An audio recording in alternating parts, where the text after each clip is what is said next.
Good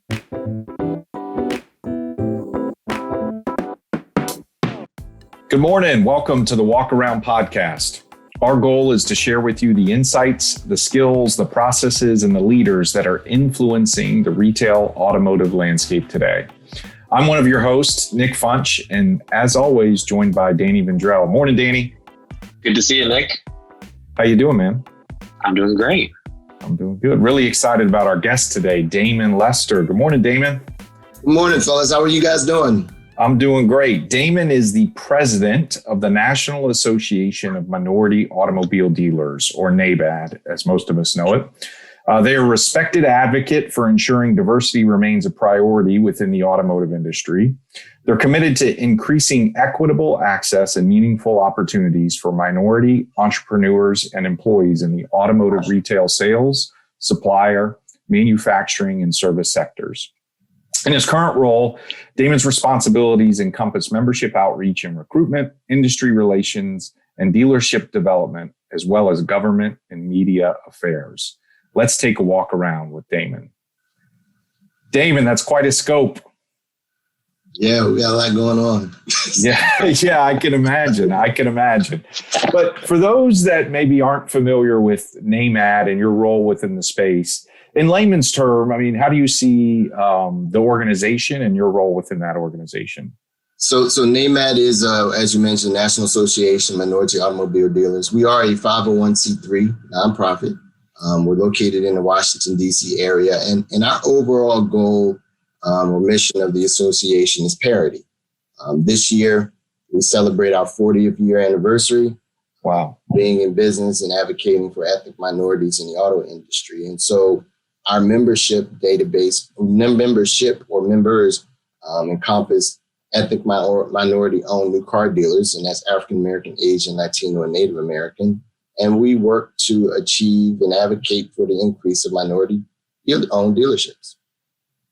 And so how do you, I imagine there's a lot of different ways you could work to do that work, but is it through the manufacturers? Is it through the development of kind of associates? Like how do you do that?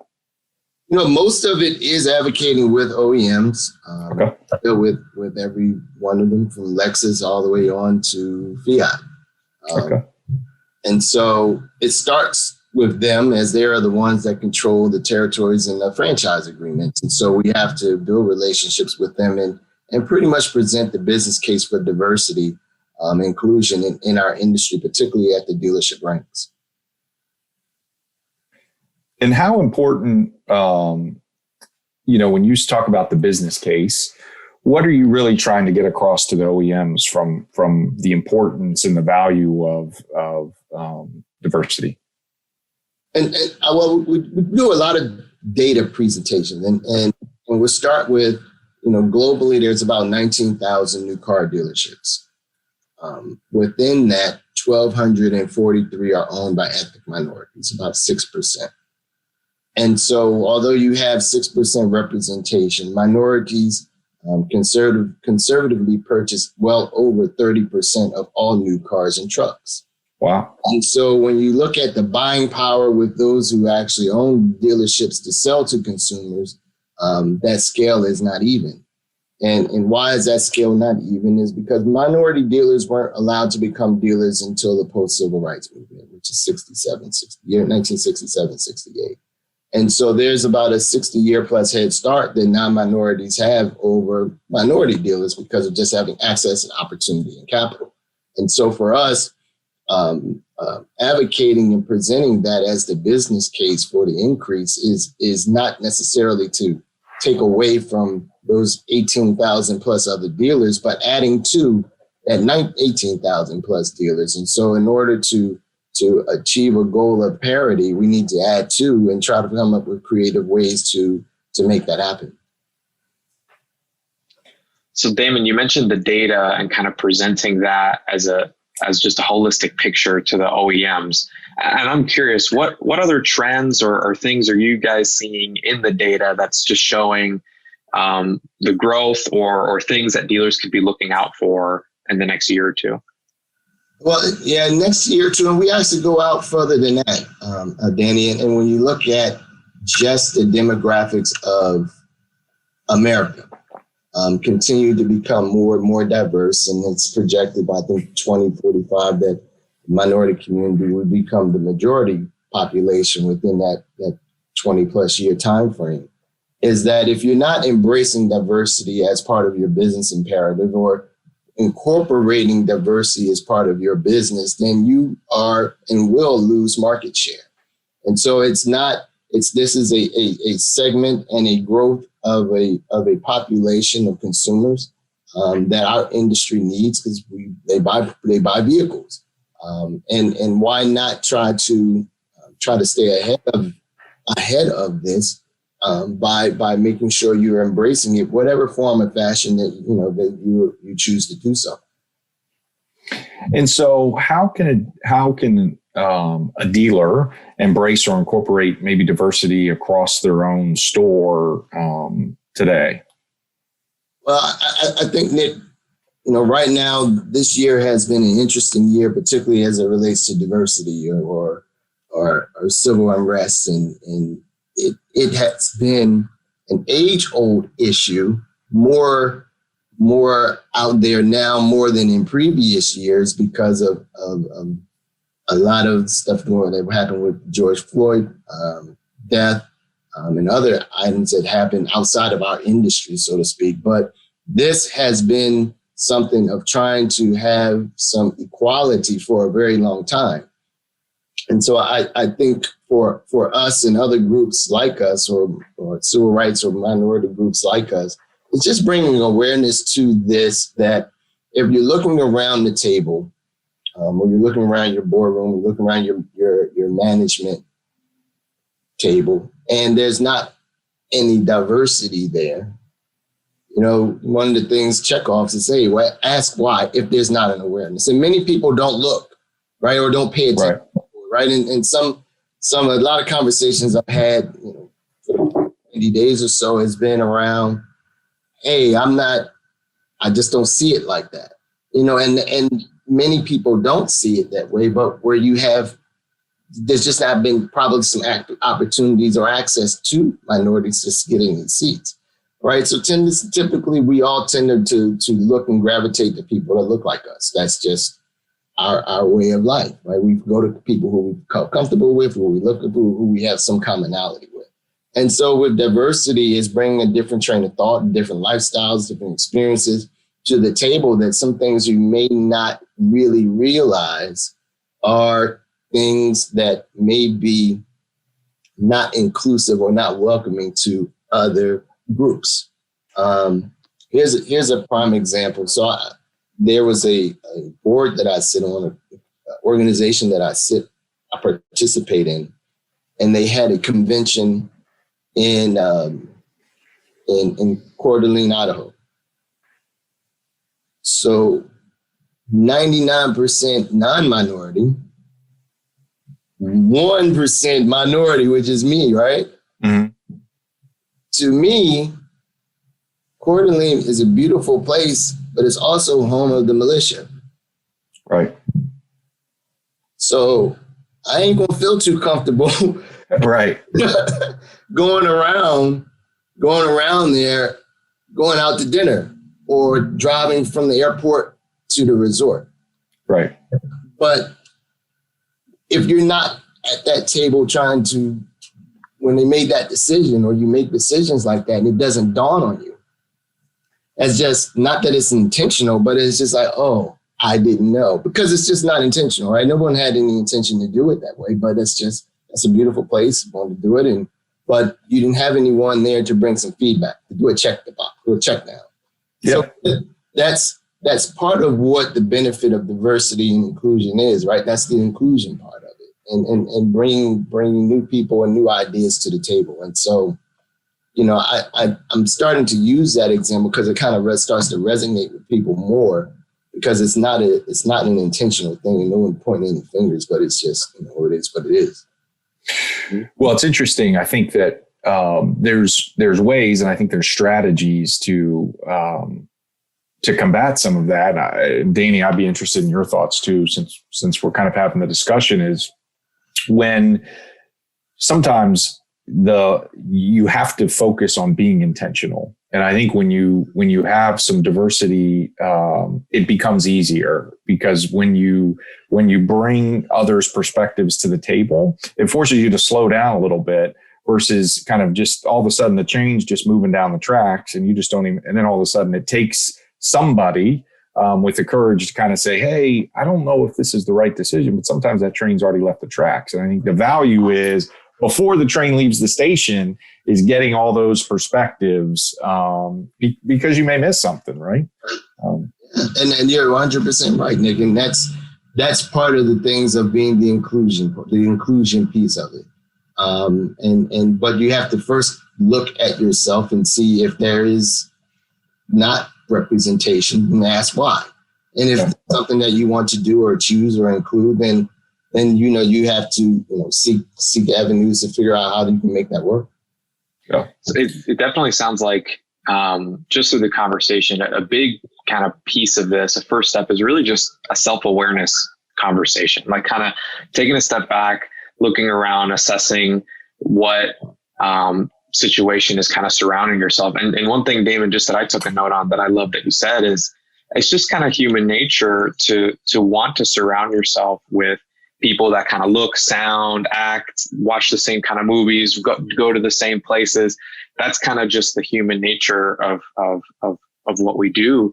And you think about the purchasing power of minorities, and 30% of those folks that are coming in to buy and purchase new vehicles being minorities. Why wouldn't you want to have a diverse sales staff that matches what it is that people are coming in and buying, and have the unique perspectives, have different backgrounds, and have a more holistic and just a more holistic sales team, management team, leadership team. So my question is, so say, okay, a dealer's listening to this. I understand self-awareness. Maybe there's a question in my head to say, what resources are available to me to get that train moving in the right direction, like Nick was saying? I think to first get started, once you say that you want to have some change or have some inclusion, you look within, right? Most of your dealer owners, management, they rely on someone else to do the hiring. And they also rely on someone else to promote. And so in many instances, just like in many other fields outside of auto, is, middle management in some instances has a better vision for the boss than the boss. Yeah. Right? Yeah. But we see it all across the board in every field, right? So, you may have a stellar general sales manager that the GM may or may not want to bump them up or mentor or train them, because, there's a potential of taking their spot.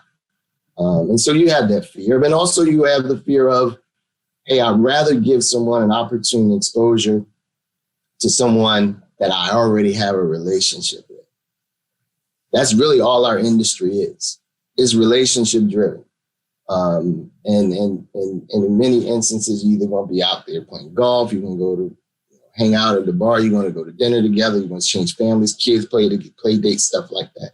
And so all of those things kind of fall into the realm of relationships. And so it's more like, hey, Danny, I got an opportunity here in management. I know you worked over at, this store.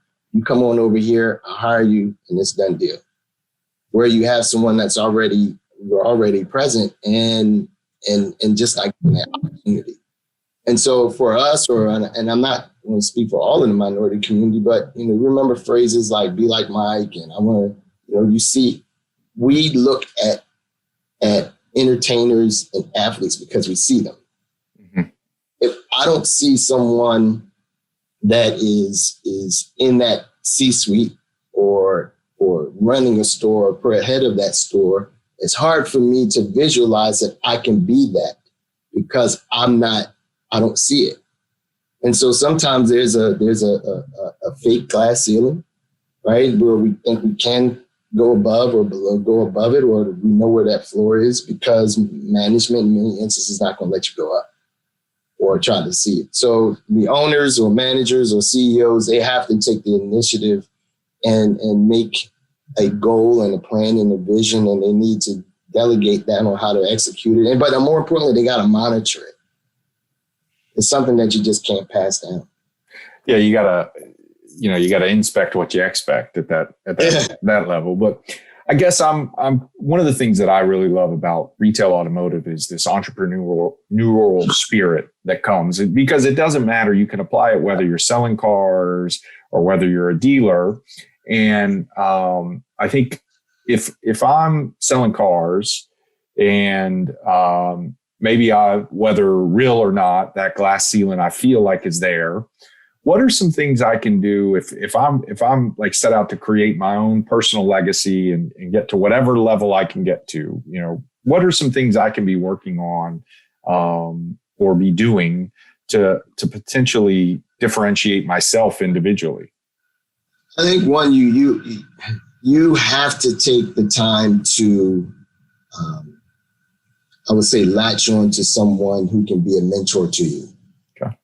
Right. So we all don't know or have the right answers or know all of the answers or anything. And even, to me, I have people who are minority and non-minority that I call on and ask questions that I can, some form of humility. Right. And there's also some vulnerability in showing that you don't know something. Right. So what color you are, race or creed or gender. We all have to be vulnerable to say, hey, I have a goal or aspiration to do this. Or I want to be like you. And we have to be able to ask that. And sometimes people are flattered to talk about themselves, right? Some people are flattered about talking about their businesses and how they got there. But that's pretty much the first step. You have to take the initiative because no one's going to give it to you if you don't ask. But there also is a fear of being told no. And so in that case, and you need to seek and find somewhere where you have that access. And I think for us, one of the benefits for NAMAD, that's some of the things one of the many things that I think we provide is at a minimum access to see people of minority descent who have either arrived at owning several dealerships or aspire to become a dealership. It's like a melting pot with non-minorities in the room too, just to give that flavor of everyone being included in the process. Danny, that word just came up again that continues to kind of pull a thread is the power of vulnerability and just that willingness to kind of recognize what you're good at, what you're not so good at, being comfortable with the facts, right? And I think, Damon, you mentioned the next word that came out of your mouth was this fear. And I think what I found personally, when you can kind of break through that and be like, what's the worst thing that's going to happen here, right? I'm going to hear a no. I mean, is that the worst thing? But there's this fear that we're not what we envision ourselves. And so vulnerability really helps break down that. And man, I love it. There's so much power in that word. So talk a little bit, you mentioned NAMAD and kind of their role, and there's the dealer component. And I guess I'm curious because I don't know, do you guys have like mentorship programs within the organization? Nothing, I would say nothing directly, but many things at our convention, our conference. We have an annual conference every year. This year was virtual, of course, but we do provide that opportunity where I can put people together or they just have amongst themselves. And our conference is different from other conventions. It's more like a family reunion. Yeah. We're small enough to be able to touch and give everyone something that they were wanting to get out of it. But we're also large enough to be more welcoming than making sure that everyone is not on, oh, this guy got 10 stores, he's going to stay off of here. And we don't have that type of, animosity or grievances against each other. But it's even with the OEMs, it's all about trying to figure out ways that I can build a relationship with you. I can pick up the phone and ask you questions about your performance, follow up how your kids are doing, and have a 360 approach on this thing called auto. Whether you are just entering in the store in this industry being a salesman, or you aspire to become a general manager, or one day even becoming an owner, you have full access to those people at our conferences. And when, I guess I'm curious, when is you did this year's virtually, when's next year's? You already got it on the calendar? Oh man, you know what? COVID is deterring stuff. It ain't going to be this summer, though. That's right. Typically, we have it in July. And typically, historically, it's been at the Fontainebleau in Miami for about 7 years straight. Yeah. It seems to be like the dealer's Vegas. Oh, yeah. And in July, so it's just a lot of sights, a lot of hot heat, and God knows everything else that goes on there. Great restaurants, but it is something that I'm toying with fourth quarter of next year. Okay. But everything is going to depend on how COVID is, and I think we all need to be cognizant of how to slow this thing down and keep people as far away from each other as possible. Yeah, there's no doubt. I think that's truer words have never been spoken at this stage right now. Let's slow down and keep people as safe as possible. Because enough is enough, man. Yeah, it's crazy. Well, and if if people want to find out more about the conference, if our listeners want to find out more of the conference, they can go to your website, named.com, I'm assuming. Named.org. Named.org. And, we'll keep everyone posted at the conference. And I guess I'm curious as we're kind of winding down here. Danny, what'd you take out of today's conference? Actually, I got one more question, Danny, before I get there. Damon, leadership advice. Certainly you talked about mentors. And you talked about kind of the power that they've had in your own career. Any good leadership advice you would pass along? Oh, man, I think we all just need to have a vision. Okay. If leaders don't have a vision, then you're going to keep getting what you got, right? And so you have to continue to dream big and aspire to become the better person that you were the day before. It's something that I've learned, right? I think COVID, like with all of us, if we haven't learned a lot about ourselves, throughout this 6-month period, dealing with shutdowns and not shutdowns and social distancing, is that, you really have to, it's allowed me to take a look at myself and my leadership style and things that I thought that I was good at, I wasn't. And so I had to reinvent myself. And I think ultimately all leaders, if you haven't reinvented yourself during the past 6 months, then you lost out. So we have to have some form of vision of how we're going to conduct our businesses, how we're going to be a better person, how we're going to be a better family person, family man or woman, and how we can conduct ourselves to be better people every day. But vision is definitely key. Have a vision. Danny, so now I'll get to you. What did you take out of today's conversation now that we're winding down? I wanted to make sure you missed that. No, this has been awesome. I think the resounding word for me that I took notes on is just that vulnerability and self-awareness. And, to your point, Damon, having a vision, but if it's just you and in your mind and you don't take into, what your strengths and weaknesses are and other people's perspectives, it could just be an echo chamber. And that's what really helps us to grow and grow our teams and grow our business is understanding where our opportunities are and doubling down on those and growing what we're strong at. Yeah, 100% right. And look, every dealership in this country had to reinvent themselves in March. Yeah. And we went from a person-to-person interaction to digital and virtual. And, we all kind of shied away from that concept because of, the Tesla model was, that ain't going to work. But hey, we were wrong. That's right. Our industry was wrong, that there's a customer base. There are customers that want that. That's right. And with the SARS where it is now, it's customer base that's shown that they need that. Yeah. So it's that's also vulnerable, admitting where you know how to pivot. That's right. And adapting to change. So I think the industry is just tip of the iceberg of where we're going with this, and hopefully everyone just stays safe. Well, I agree, Damon. This has been wonderful. I appreciate your time. I think that we can't talk about it enough, and the power of different perspectives as you make the decisions personally and professionally. There's tremendous amount of value and backgrounds, and continuing to focus on that will certainly pay dividends in your store, on your sales floor, or kind of whatever industry you're in. So thank you. Be sure If you enjoyed this podcast today, enjoyed our time with Damon, be sure to like and share with all your friends, and shoot us a note about other interesting topics or personnel, and we'd love to explore them with you. Thank you again, Damon. I think you can be found on LinkedIn or namad.org.